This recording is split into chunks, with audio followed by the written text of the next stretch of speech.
जय गुरु जी। शुक्राना गुरु जी। सारी संगत को जय गुरु जी। ओम नमः शिवाय। शिव जी सदा सहाय। ओम नमः शिवाय। गुरु जी सदा सहाय। शिव पुराण प्रथम खंड शिरोध संहिता का दूसरा अध्याय। नारद जी की काम वासना।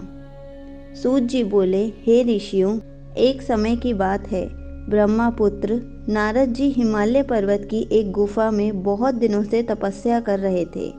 उन्होंने दृढ़तापूर्वक समाधि लगाई थी और तप करने लगे थे। उनके उग्र तप का समाचार पाकर देवराज इंद्र कांप उठे। उन्होंने सोचा कि नारद मुनि मेरे स्वर्ग लोक के राज्य को छीनना चाहते हैं।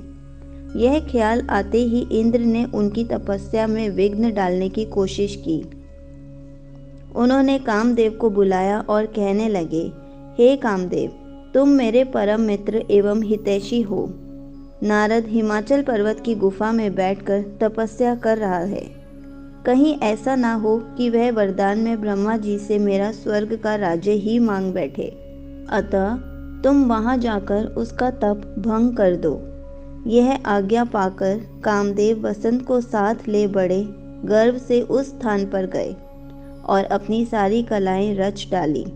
कामदेव और वसंत के बहुत प्रयत्न करने पर भी नारद मुनि के मन में कोई विकार उत्पन्न नहीं हुआ। महादेव जी के अनुग्रह से उन लोगों का गर्व चूर्ण हो गया। ऐसा इसलिए हुआ क्योंकि महादेव जी की कृपा से नारद मुनि पर कामदेव का कोई प्रभाव नहीं पड़ा था। पहले उस आश्रम में भगवान शिव ने भी तपस्या की थी। उसी स्थान पर उन्होंने ऋषि मुनियों की तपस्या का नाश करने वाले कामदेव को भस्म कर डाला था। कामदेव को भस्म देखकर उनकी पत्नी रति ने बिलखते हुए भगवान शंकर से उन्हें जीवित करने की प्रार्थना की तथा सभी देवता भी शिवजी से प्रार्थना करने लगे। तो भगवान महादेव जी ने कहा था कि कुछ समय पश्चात कामदेव स्वयं जीवित हो जाएंगे, किंतु इस स्थान पर और इसके आसपास जहाँ तक भस्म दिखाई देती है, वहाँ तक की पृथ्वी पर कामदेव की माया और काम बाण का कोई प्रभाव नहीं पड़ेगा। इस प्रकार उस स्थान से कामदेव लज्जित होकर वापस लौट आया। देवराज इंद्र ने जब यह सुना कि नारद जी पर कामदेव का कोई प्रभाव नहीं पड़ा, तो उन्होंने नारद जी की खूब प्रशंसा की।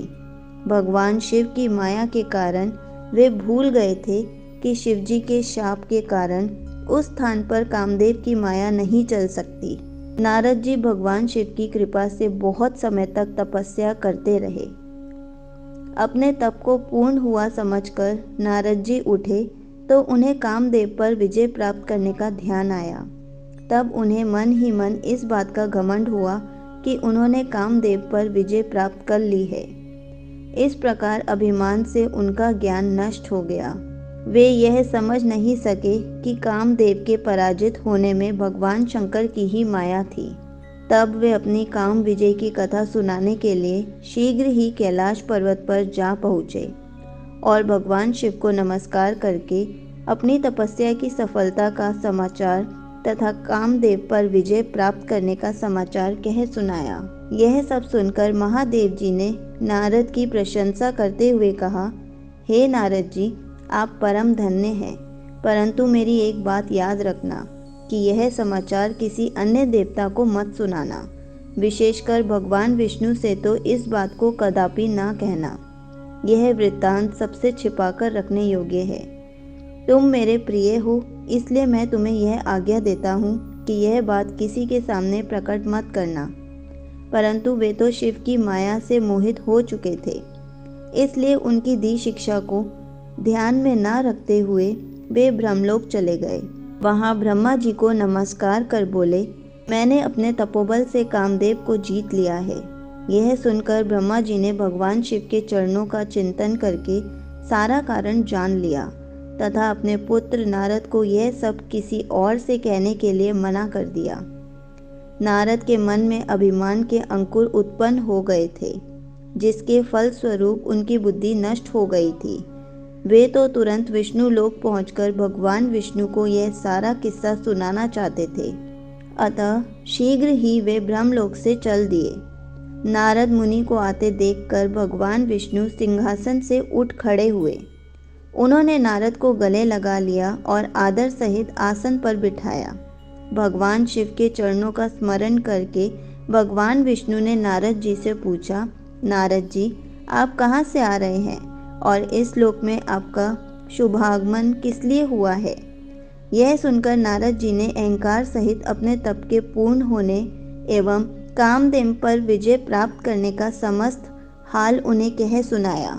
भगवान विष्णु काम के विजय के असली कारण को समझ चुके थे। वे नारद जी से बोले, हे नारद जी, आपकी कीर्ति एवं निर्मल बुद्धि धन्य है। काम, क्रोध एवं लोभ, मोह उन मनुष्यों को पीड़ित करते हैं जो भक्तिहीन हैं। आप तो ज्ञान वैराग्य से युक्त एवं ब्रह्मचारी हैं।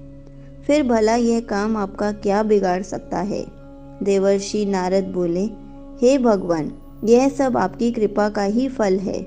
आपकी कृपा के आगे कामदेव की क्या सामर्थ्य है जो मेरा कुछ बिगाड़ सके? मैं तो सदा ही निर्भय हूँ।